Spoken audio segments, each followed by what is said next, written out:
അഴകിലൊരു പുഞ്ചിരിയേകിരവും പകലും നിറയൂ നീ. ഏറെ ജന്മമായി കാത്തിരുന്നപ്പോൾ എന്റെ പാതയിൽ വന്നതാണു നീ. ജീവതാളമായി മാറിയെങ്കിലും മാഞ്ഞ തുടക്കത്തിൽ തന്നെ കാണിക്കുന്നത് ഒരു പ്ലെയിൻ ആണ്. നമുക്ക് അതിനുള്ളിലേക്ക് പോയി നോക്കാം. ഇതിലൊരു പെൺകുട്ടി വിഷമിച്ചിരിക്കുകയാണ്. ഇയാളാണ് നമ്മുടെ നായിക. കണ്ടാൽ തന്നെ തോന്നും എന്തോ വിഷമത്തിലാണ്. ആള് പോകുന്നത് വേറെ എവിടെയല്ല, കൊറിയയിലോട്ടാണ്. അപ്പോൾ അവിടെ എത്തിയിട്ട് ബാക്കി കാര്യം പറയാം.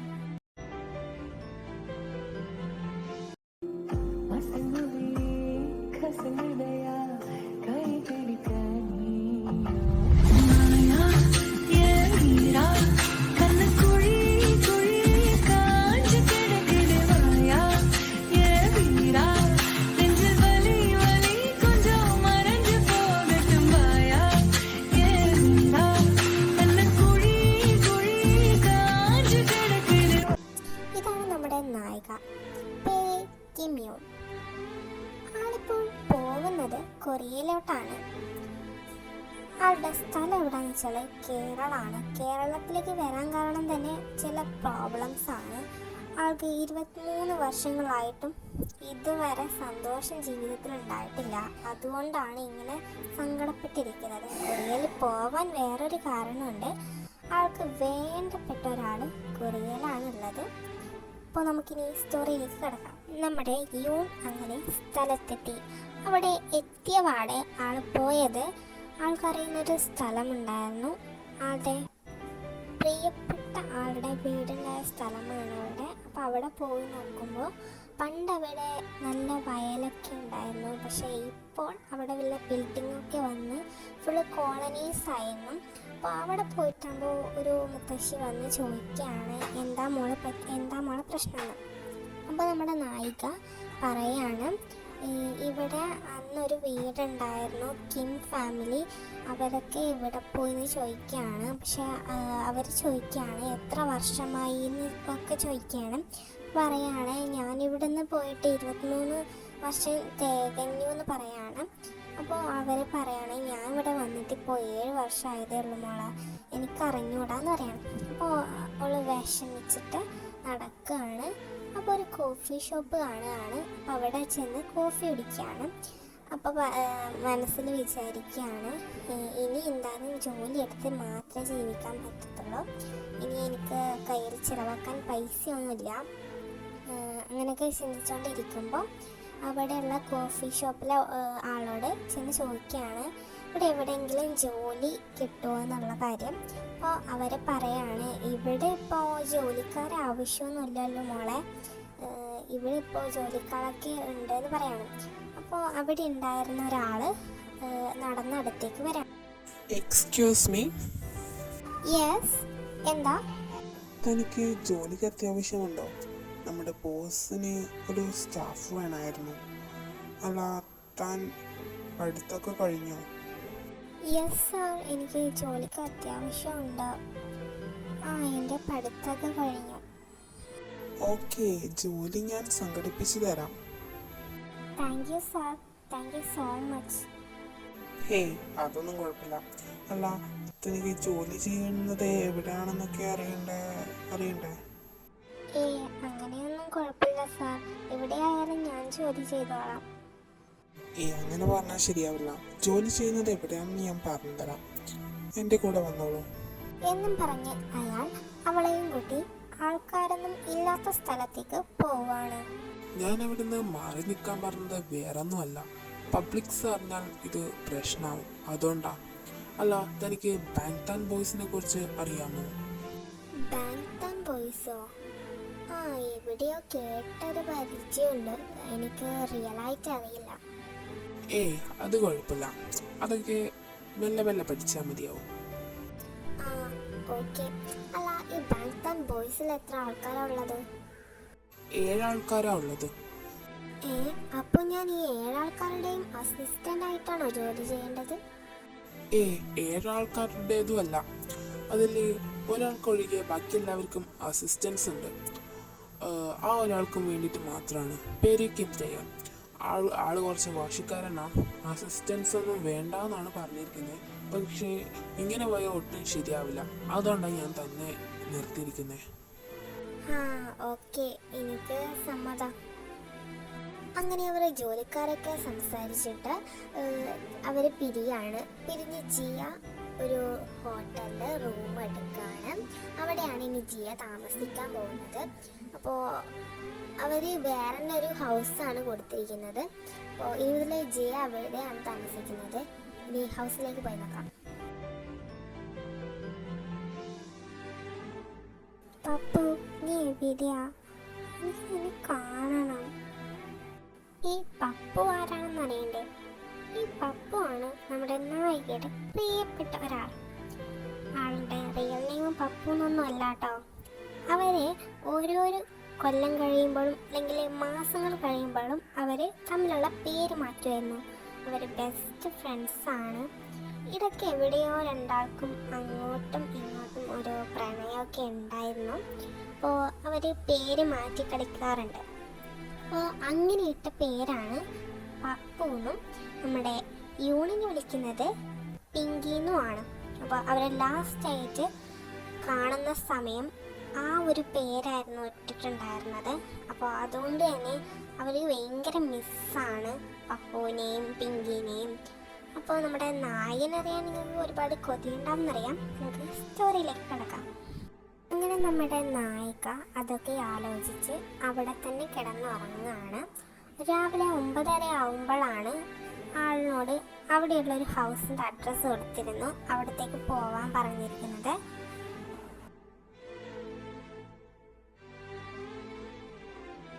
അഡ്രസ് വെച്ച് നോക്കിയാൽ ഇതായിരിക്കണം സ്ഥലം. നീ ആളങ്ങ് കൊള്ളാലോ. ഇത്ര പെട്ടെന്ന് നമ്മളോടൊക്കെ ഫ്രണ്ട്സ് ആയില്ലേ?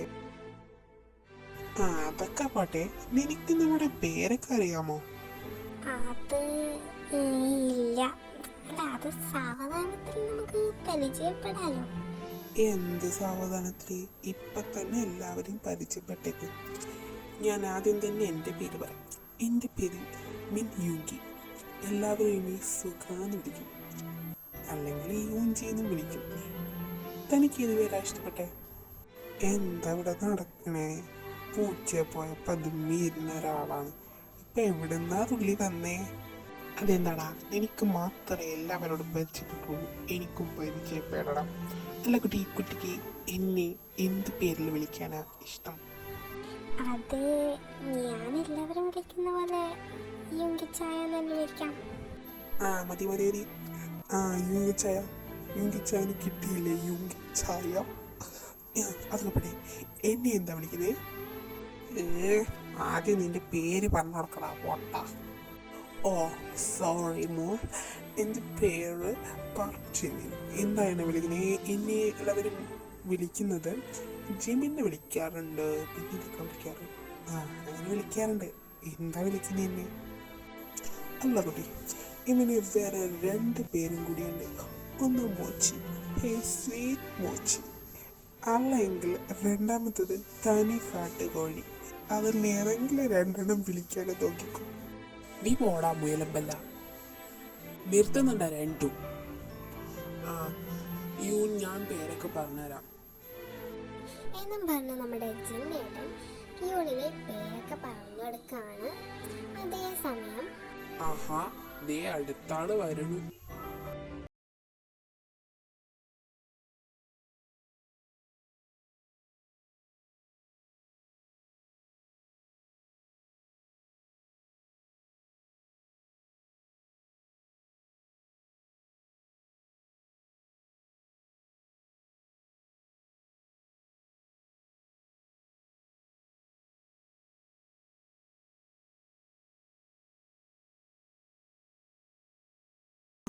നീ എത്തിയോ?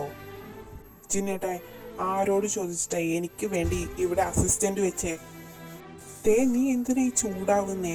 നിനക്ക് വേണ്ടിയിട്ട് മാത്രമല്ല ഇവിടെ വെച്ച്, നമുക്ക് എല്ലാവർക്കും വേണ്ടിയിട്ടാ. അത് കേട്ടതും തേ ദേഷ്യത്തില് റൂമിലേക്ക് പോയി. എൻ്റെ ദൈവമേ, ഇത് എന്ത് സാധനമാണ്? ഇതിൻ്റെ അസിസ്റ്റൻ്റ് ആയിട്ടാണ് ഞാൻ പറയുന്നത്. അല്ല, ഞാൻ ഇവരുടെ എല്ലാവരുടെ അസിസ്റ്റൻ്റാണ്. ഹേ യോൺ, നീ ഓരോന്ന് ചിന്തിക്കണ്ട. അവനിപ്പോൾ നല്ല ദേഷ്യത്തിലാ.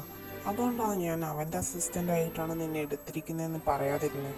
അതും കൂടെ അറിഞ്ഞാൽ അവനിപ്പോൾ ഇവിടുന്ന് ഫുള്ള് കൊളാക്കിയേനെ. ഓ, അതാണോ? ഞാൻ പേടിച്ചു പോയി. യോൺ, നീ അവൻ്റെ ദേഷ്യമൊന്നും കണ്ട് പേടിക്കണമെന്ന് വേണ്ട. അവൻ പാവാ, ഇങ്ങനെ ചൂടാവുന്നതേ ഉള്ളൂ. അങ്ങനെ എന്തൊക്കെയോ പറഞ്ഞ് സമയം അങ്ങനെ പോകുന്നു.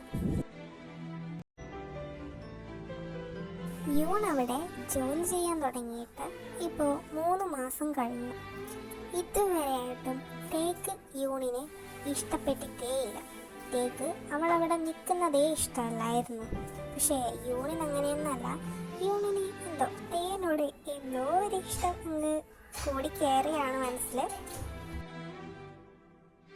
അല്ല, എനിക്കെന്താ ഈ തേസാനെ കാണുമ്പോൾ എപ്പോഴും ഇങ്ങനെയൊക്കെ? അത് ശരിയല്ല. ഞാൻ ഒരിക്കലും എൻ്റെ പപ്പുവിനെ വിട്ട് വേറെ ആരെയും സ്നേഹിക്കാൻ പാടില്ല. ഇന്ന് ഞാൻ ഈ തേസാനെ കാണുമ്പോൾ മാത്രം ഇങ്ങനെ. എന്നാലും പപ്പയുടെ റിയൽ നെയിം ഞാൻ മറന്നത് അത് ശരിയായില്ല. ഇപ്പോൾ അവൻ്റെ റിയൽ നെയിം എന്തായിരിക്കും? അത് മറക്കാൻ പാടില്ലായിരുന്നു. റിയൽ നെയിം അറിയാമെങ്കിൽ എപ്പോഴേ അവനെ എനിക്ക് കിട്ടിയേനെ. എടി, നീ എന്താടി ആലോചിച്ചോണ്ടിരിക്കുന്നേ? കുറെ സമയമായല്ലോ. മതി നിന്റെ ആലോചനയ്ക്ക്. തേ നിന്നെ വിളിക്കുന്നു. അവിടെ എന്തോ വാക്കട്ടിങ് ചെയ്യാനുണ്ട് തോന്നുന്നു. എന്നാ ഞാൻ അങ്ങോട്ട് പോട്ടെ എന്നും പറഞ്ഞ് അവള് തേടെ റൂമിലേക്ക് പോവാണ്. സാർ എന്നെ വിളിച്ചായിരുന്നു. എത്ര സമയം നിന്നെ വിളിച്ചിട്ട്? എനിക്കിപ്പോൾ പുറത്ത് പോകണം. നീ ആ ഡ്രസ്സ് ഒന്ന് അയൺ ചെയ്ത് നോക്ക്. ഓക്കെ സാർ എന്നും പറഞ്ഞ് യൂൺ ഡ്രസ്സ് അയൺ ചെയ്യാനും തേ കുളിക്കാനും പോയി. യൂൺ അങ്ങനെ ഡ്രസ്സ് അയൺ ചെയ്യാണ്. പെട്ടെന്ന് യൂൺ ഒരു കോള് വരെയാണ്. കോൾ എടുത്ത് ഫ്രണ്ടായിരുന്നു വിളിച്ചിട്ടുണ്ടായിരുന്നത്. അപ്പോൾ ഫ്രണ്ടിനോട് സംസാരിച്ചുകൊണ്ടൊക്കെ ഇരിക്കുന്ന സമയത്ത് അവിടെ വെച്ചിരുന്ന ഇസ്തിരിപ്പെട്ടി കൊണ്ട് ആ ഡ്രസ്സ് അങ്ങ് ചെറുങ്ങനെ ഒന്ന് കത്തിപ്പോവാണ്. പക്ഷെ നമ്മുടെ യൂൺ അത് അറിഞ്ഞില്ല കേട്ടോ. സാധാരണ തീ ഇങ്ങനെ ചെയ്യാൻ പറയുമ്പോൾ അവൾ ഡ്രസ്സൊക്കെ അയൺ ചെയ്തിട്ട് പോവുമായിരുന്നു റൂമിൽ നിന്ന്. പക്ഷേ അവൾ ഫോൺ വിളിക്കുന്ന തിരക്കിലായിപ്പോയി. അതുകൊണ്ട് തന്നെ ഡ്രസ്സ് എന്തായി എന്നൊന്നും അവൾക്കറിയില്ലായിരുന്നു. പെട്ടെന്ന് തേ കുളിച്ചിട്ട് വരികയാണ്. നീ എന്താണ് ഈ കാണിച്ചു വെച്ചിരിക്കുന്നത്? അപ്പോൾ നമ്മുടെ യൂൺ ഫോണും കട്ടാക്കിയിട്ട് തിരിഞ്ഞു നോക്കുകയാണ്. സോറി സർ, അത് ഞാൻ അറിയാതെ. തേക്ക് നല്ല ദേഷ്യമാണ്. അവിടെ ഉണ്ടായിരുന്ന തുണിയൊക്കെ അവൻ ദേഷ്യത്തിൽ തട്ടിച്ചാടുകയാണ്. Get out. സർ, അത് ഞാൻ അറിയാതെ ചെയ്തതാ സർ, സോറി. നിന്നോടല്ലടി ഞാൻ ഇവിടുന്ന് പോവാൻ പറഞ്ഞേ. അങ്ങനെ നമ്മുടെ യൂൺ കരഞ്ഞ് പോകുന്ന സമയത്ത് തേ തട്ടിച്ചാടിയ തുണിയിൽ ചവിട്ടി അറിയാതെ അവൾ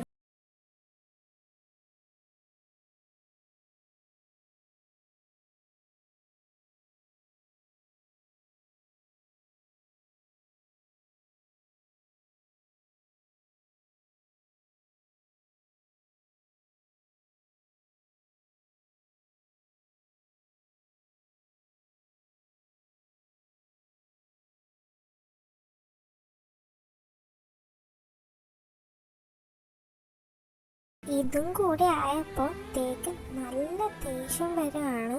പെട്ടെന്ന് തേ യൂണിൻ്റെ മുഖത്തന്നെ ഒന്ന് കൊടുക്കുകയാണ്. നീ എന്താണ് ഈ ചെയ്യുന്നേ? ഇനി മേലാ നീ എൻ്റെ കൺമുമ്പിൽ വന്നാൽ നിന്റെ ജോലിയിൽ നിന്ന് ഞാൻ ഇറക്കി വിട്ടു. ഇപ്പം ഇറങ്ങിക്കോളണം ഇവിടുന്ന്. ഇതും കൂടി ആയപ്പോൾ നമ്മുടെ യൂണിന് നല്ല സങ്കടം വരുവാണ്. അല്ലെങ്കിലേ മനസ്സിൽ ഫുള്ള് സങ്കടം. ഇപ്പോൾ തേടെ നടി കിട്ടിയിട്ട് ഇങ്ങനെയൊക്കെ വിചാരിച്ചു. നമ്മുടെ യൂൺ അവിടെ നിന്ന് ആ റൂമിൽ നിന്ന് തന്നെ ഇറങ്ങി ഓടുകയാണ്. എന്നിട്ട് താഴെ എത്തിയിട്ട് അവിടെ നിന്ന് അവളുടെ ബാഗും എടുത്തിട്ട് ഇറങ്ങുകയാണ്. പക്ഷെ അവരൊക്കെ ചോദിക്കുന്നുണ്ടായിരുന്നു, പക്ഷെ അവളൊന്നും മിണ്ടാതെ ഒറ്റോട്ടാണ്. അപ്പോൾ അവർ ദേഷ്യത്തിൽ മുകളിൽ തേരെ റൂമിൽ പോവുകയാണ്. നീ എന്താ അവള് ചെയ്ത്? അവളെന്താ കരഞ്ഞോണ്ട് ഓടുന്നേ? ഇവള് ചീത്ത അറിഞ്ഞോ? ഇതൊക്കെ കേട്ടിട്ട് ദേഷ്യത്തിൽ പറയാണ് നടന്ന കാര്യം. അപ്പോൾ ഇത് കേട്ടിട്ട് അവരൊന്നും മിണ്ടാതെ എല്ലാവരും താഴേക്ക് പോവുകയാണ്. ദേഷ്യത്തിൽ അവിടെ ഉണ്ടായിരുന്ന ബെഡിൽ ചെന്നിരിക്കുകയാണ്. ഇപ്പോഴും വിചാരിച്ചിരിക്കുന്നത് അവിടെ വേണമെന്ന് പറഞ്ഞിട്ടാണ് അങ്ങനെ വീണതും അങ്ങനെയൊക്കെ ചെയ്തതാണെന്നാണ് വിചാരിച്ചത്. പെട്ടെന്ന് തേടെ നായ്ക്കുട്ടി, അതായത് തേടെ നായ് ചാനിയില്ലേ, ആ നായ്ക്കുട്ടി അതിലേക്കൂടെ ഓടി ബെഡിൻ്റെ ഇടയിൽ നിന്ന് ഒരു ടവല് പോലത്തെ ഒരു തുണി എടുക്കുകയാണ്. എടുത്തിട്ട് ഇങ്ങനെ കളിക്കുകയാണ്. അപ്പോൾ അത് കാണുമ്പോഴാണ് തേക്ക് മനസ്സിലായത് തുണി ചവിട്ടിയിട്ട് വഴുത്തിയിട്ടാണ് അവൾ വീണത്. അപ്പൊ അവൾ അങ്ങനെയാണല്ലേ വീണ? ഞാൻ എന്തൊക്കെയോ പറഞ്ഞു, അടിയൊന്നും കൊടുക്കണ്ടായിരുന്നു. എന്തെങ്കിലും ആവട്ടെ, എനിക്കിന്ന് വേണം. അങ്ങനെ എവിടെയോ പോകാൻ വേണ്ടിയിട്ട് സ്റ്റെപ്പ് ഇറങ്ങി വരികയാണ്. അപ്പോൾ ഹാളിൽ ആരും ഇല്ലായിരുന്നു, എല്ലാവരും അവരുടെ റൂമിലായിരുന്നു. ഇങ്ങനെ നടക്കുന്ന സമയത്ത് സോഫയിൽ ഒരു സൈഡിൽ ഒരു ബുക്ക് കാണുകയാണ്. ഇതാരുടെ ബുക്കാ? ഇതൊരു ഡയറി ആണല്ലോ. ഇവിടെ ആരും ഡയറി ഇതില്ലല്ലോ. ആ ഡയറി എടുത്ത് നോക്കുകയാണ്. അപ്പം മനസ്സിലാവുകയാണ് അത് യൂണിൻ്റെ ഡയറിയാണ്. ഇത് അവളുടെ ഡയറി ആയിരുന്നു എന്നും പറഞ്ഞിട്ട് ആ ഡയറി ബുക്ക് അവിടെ സോഫയിലേക്ക് ഇങ്ങനെ ഇടുകയാണ്. പെട്ടെന്ന് അത് പേജ് മറിഞ്ഞ് ഒരു പേജിലേക്ക് വരികയാണ്. ആ പേജിൽ ഒരു പഴയ ഫോട്ടോ, അതായത് യൂണിൻ്റെ ഫ്രണ്ടിൻ്റെയും ഒരു പഴയ ഫോട്ടോയും അതിനകത്ത് പിങ്കി പപ്പൂന്നും എഴുതിയിട്ട് കാണുകയാണ്. അത് കാണുമ്പോൾ പിങ്കി ഇപ്പൊ തന്നെ മനസ്സിലായി കാണും നമ്മുടെ പപ്പുവാണ് അപ്പോൾ തേയുടെ റിയൽ നെയിമാണ് നമ്മുടെ പിങ്കിയായ യൂൺ മറന്നത്. അപ്പോൾ ഇത്രയും നാളും ഇതൊക്കെ ആലോചിച്ചായിരുന്നു വിഷമിച്ചിരുന്നതും ഒരു അസിസ്റ്റൻ്റ് വേണ്ടാന്ന് പറഞ്ഞതൊക്കെ ഈ ഒരു കാരണത്താലാണ് വേണ്ടാന്നൊക്കെ പറഞ്ഞത്. ഇതറിഞ്ഞതും കാറെടുത്ത് പുറപ്പെടുകയാണ്. അങ്ങനെ പുറപ്പെട്ട് യൂണിൻ്റെ വീട്ടിലെത്തുകയാണ്. അങ്ങനെ യൂണിൻ്റെ വീട്ടിലെത്തിയിട്ട് കഥക്ക് തട്ടി വിളിക്കുകയാണ്. യൂൺ, നീ ഇവിടെ ഇല്ലേ? അങ്ങനെ തേക്ക് മനസ്സിലാവുകയാണ് അവിടെ യൂണില്ല എന്നുള്ള കാര്യം. അങ്ങനെ ഒരുപാട് സ്ഥലത്ത് അന്വേഷിക്കുകയാണ്, എവിടെയും യൂണിനെ കാണാനില്ല. ഒരു പാർക്ക് ചെന്നിരിക്കുകയാണ്.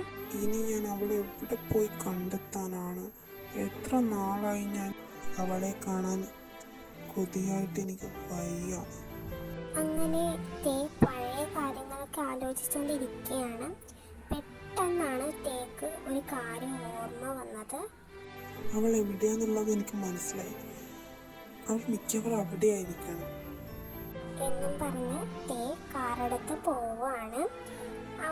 പോകുന്നത് വേറെ എവിടെയല്ല, നമ്മുടെ യൂണിൻ്റെ അമ്മയെ അടക്കം ചെയ്ത സ്ഥലത്താണ്. അപ്പോൾ യൂൺ എപ്പോഴും വിഷമം വന്നിരുന്നാൽ അവിടെയായിരുന്നു പോകുന്നുണ്ടായിരുന്നത് പണ്ടൊക്കെ.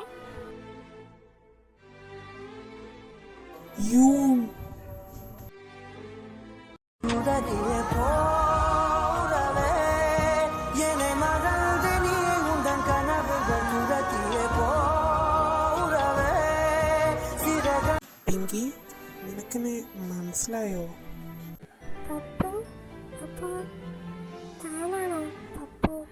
അതെ പിങ്കി, ഞാനാണ് നിന്റെ പപ്പു. സോറി, ഞാൻ റൂമിൽ വെച്ച് അറിയാതെയാണ്. മഴക്കാലം എനിക്കായി മയിൽ ചേലുള്ള പെണ്ണേ, നിന്നെ തന്നെ വിഴി നോക്കി മനമാകെ കതിരാടുന്ന സ്നേഹം ഞാൻ. അവരങ്ങനെ തമ്മിൽ ആശ്വസിപ്പിച്ച് അങ്ങനെ വീട്ടിലേക്ക് പോവുകയാണ്. അവിടെ എത്തിയതും എല്ലാവരും ചോദിക്കുകയാണ് എവിടെ പോയതാ, ഇവിടെ നീ കൂട്ടിക്കൊണ്ടുവന്നോ അങ്ങനെയൊക്കെ ചോദിക്കുകയാണ്. അപ്പോൾ തേ നടന്നതൊക്കെ പറയാണ്. ഓ മൈ ഗോഡ്, ഇവിടേക്ക് എന്തായി നടക്കണേ പാവം ഞാൻ. എനിക്കിത് വാരത്തോ സെറ്റാവുക. ദുഷ്ട, നീ ഇതൊന്നും എന്തിനാ എന്നോട് നേരത്തെ വയ്യാതെ ഞാൻ വേറെ ആരെങ്കിലും സെറ്റാക്കട്ടില്ലേ? നീ ആർക്ക് സെറ്റാക്കുന്ന കാര്യമായി പറയുന്നേ? തേക്കോ ആർക്ക്? ഇവന് എൻ്റെ പട്ടി സെറ്റാക്കി കൊടുക്കും. ഇവന് ദുഷ്ടൻ. അതൊക്കെ പോട്ടെ, നിങ്ങൾ പിരിയാനുള്ള കാരണം എന്താ ക്ലൈമാക്സ് വേഗം പറഞ്ഞോ, ഇല്ലെങ്കിലുണ്ടല്ലോ. എടാ ഒന്ന് വേഗം പറഞ്ഞോടുക്ക്.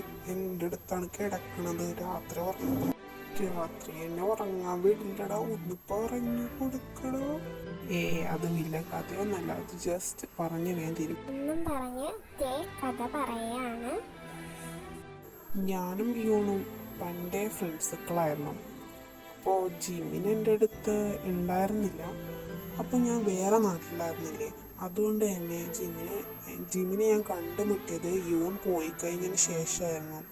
14 വയസ്സ് വരെ, അതായത് അവൾക്ക് 14 വയസ്സും എനിക്ക് 15 വയസ്സും വരെയാണ് നമ്മൾ തമ്മിലുണ്ടായിരുന്നത്. അപ്പോൾ നമ്മൾ ഭയങ്കര ബെസ്റ്റ് ഫ്രണ്ട്സായിരുന്നു.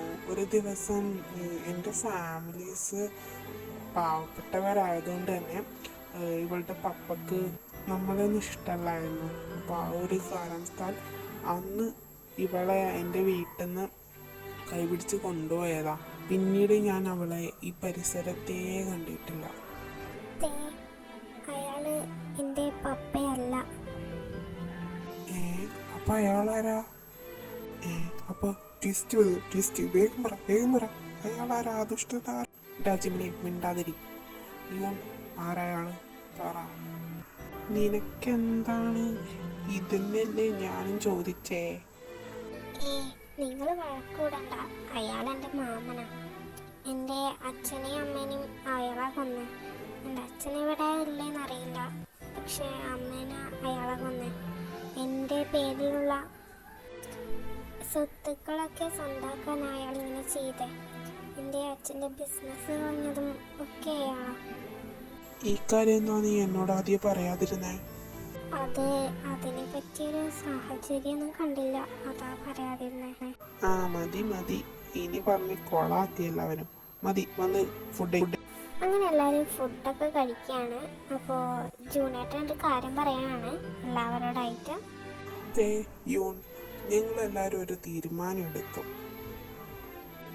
എന്ത് തീരുമാനം? അത് വേറൊന്നുമല്ല, നമ്മൾ യൂണിനെ തിരിച്ച് കേരളത്തിലേക്ക് പറഞ്ഞേക്കണേ. എന്തിന്? എൻ്റെ പൊന്നു തേക്കുട്ട, നമ്മൾ വെറുതെ പറഞ്ഞതാ. പാപം, നീ പേടിക്കണ്ടടാ. നമ്മൾ പറഞ്ഞെന്താ വെച്ചാലേ, നിങ്ങൾ രണ്ടാളുടെ കല്യാണം നടത്താൻ വേണ്ടിട്ടാ. അല്ലാതെ അവളെ എന്തിനാ നമ്മൾ കേരളത്തിലേക്ക് പറഞ്ഞു വിടുന്നേ? കളഞ്ഞ് പറഞ്ഞു തൊലച്ചല്ല. അച്ചക്കനെ പ്രാന്ത് പിടിപ്പിക്കാൻ നോക്കുമ്പോ ഇയാളെന്താണ് ഈ കളിക്കുന്നേ? അങ്ങനെ അവർ വഴക്കും പിടിയൊക്കെ ആയി ഇങ്ങനെ പോയി. പിന്നെ കുറേ ദിവസങ്ങൾക്ക് ശേഷം കല്യാണമൊക്കെ കഴിഞ്ഞ് ഫസ്റ്റ് നൈറ്റ്. ഇയാളിത് എവിടെ പോയി? ഇവിടെയും കാണുന്നില്ലല്ലോ. അപ്പോ വിളിക്കണ്ട, ഞാനിവിടെ ഉണ്ട്. അല്ലടി, നമുക്ക് പേര് മാറ്റിയാലോ? 23 വർഷങ്ങളായിട്ട് നമ്മുടെ പേര് മാറ്റിയിട്ടില്ലല്ലോ. അത് ശരിയാ പറഞ്ഞു, പക്ഷേ ഇനി എന്ത് പേര് വെക്കും? ഞാൻ പേരൊക്കെ കണ്ടെത്തി. നീ എന്നെ ഇച്ചായാന്ന് വിളിക്കണം, ഞാൻ എന്നെ ബേബിന്ന് വിളിക്കാം. ഓഹോ, പേരൊക്കെ കണ്ടെത്തിയല്ലേ? കൊള്ളാം. യൂണിങ്ങനെ പറഞ്ഞതും